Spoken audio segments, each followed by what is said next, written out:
It's amazing how much impact you have in America, and everything you say becomes a national story. And the story that was picked up recently is that you talked about brainwashed blacks holding up the success of black people. Can you clarify what you meant with that? Exactly what I said. You know, there's this perception, you know, we're talking about Russell Wilson. There's a faction of black people, you know, I grew up with these guys. When you try to do well in school, they tell you you're acting white. When you speak intelligent, they're telling you you're acting white. We should have more black kids speaking correctly. We should have more black kids going to college, getting great jobs. You know, part of the problem is we teach. That's one of the reasons I made the role model commercial. We tell blacks unless they can be entertainers or jocks, they're not successful. We can be doctors, lawyers, engineers, teachers, fire and policemen, but there's a perception among some black people, and I got more support now than I got negativity. I know some of the that's like them jackasses who are looting. Those aren't real black people. Those are scumbags. No, real black people, they're not out there looting. I just watched a great story on CNN where a bunch of folks, really amazing folks, wouldn't let them burn down an establishment. It was a great story.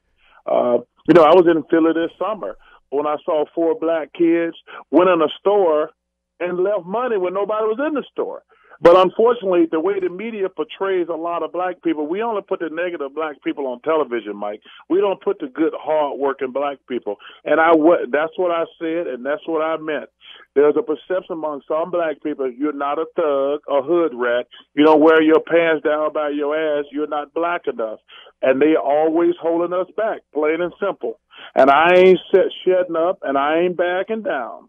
Well, and you never do. So since you brought up Ferguson, let's bring that up because we've been talking about it in the first hour of this show. Mm-hmm. Your reaction to the reaction in Ferguson. Now, not me as a white person, I see that as a reflection of black America's mistrust of white authority and the American judicial system. And I mean, to me, it was going to happen because there's just no trust out there. How did you see that whole situation?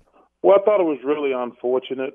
Like I say, I need to really read the grand jury because, you know, Mike, we live in a quick story media, social network situation. You know, I'm hearing things today I haven't heard at all.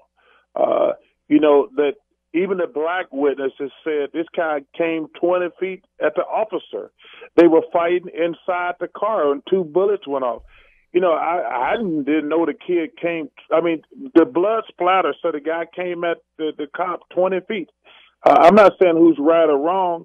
I'm just hearing the true story that came out of the grand jury investigation. Yeah, the evidence would lead you to believe that the officer acted properly. But the mistrust, black people aren't going to ever see that.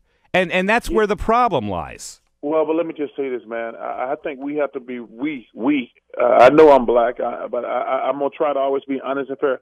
We have to be really careful with the cops, man, because if it wasn't for the cops, we'd be living in the wild, wild west in our neighborhoods. I think we can't pick out certain incidents that don't go our way and act like the cops are all bad. I hate when we do that because think about it. Do you know how bad some of these neighborhoods would be if it wasn't for the cops? Listen, first of all, it's always great to play Monday morning quarterback. Like he shot him a lot. Like, well, if you got a gun and you're fighting with somebody, you're not going to shoot him once. You're going to pull the trigger X amount of time. Like I say, I don't know what happened in Ferguson. Nobody knows what happened. I want to take the time as a responsible person, read the grand jury statement. Like I say, I didn't know they got to fight inside the car. That what tells me something like, wow, there's 2 shots in the car, and it's been proven that the young kid came toward this guy for, I want to say 22 feet. I didn't know that until this morning because the media has rushed. You know, I can't believe anything I hear on television even. Well, you got to understand that most of this evidence, though, is coming from the mouth of the police officer. That there isn't a witness but there's forensic evidence. Yeah, the forensic evidence would indicate that he acted properly, but he's also telling the story. And I don't know, like the other witness. But I'm saying, I was 3 or 4 witnesses who were black said exactly what the cops said. See, that's why I don't like talking about racial stuff with the media, because, like, they love this stuff. They love to see not even a great story. Controversy sells, unfortunately. It's just an awful situation. A young kid got killed. Man, the cops are the last line of defense. We shouldn't just jump to conclusions. No, I got you. I got you. And again, but we're going to jump to conclusions, especially Black America, because of situations in the past. They should not do that, Mike. No, you're right. It's hard. They don't jump to conclusions when black people kill each other. It's like part of their everyday life. Mike, you know I'm in Philadelphia all summer. It makes me sad every single day that I see this black-on-black crime. I mean, it really makes me sad. Like I say, I'm in Philadelphia all summer. You know that. I'm there 4 months a year. Mm-hmm. It really makes me sad every single day. Not one day, not Monday, not Wednesday. Every single day, black-on-black crime is an epidemic, and nobody goes crazy. And like I say, I don't know what happened, man. I'm just going to go by the evidence, forensic evidence. But that being said, there's no excuse for those people to be out there burning down people's business, burning up police cars. That serves no purpose. Totally agree. That serves no purpose whatsoever. I totally agree. All right, let's move on to a couple other subjects.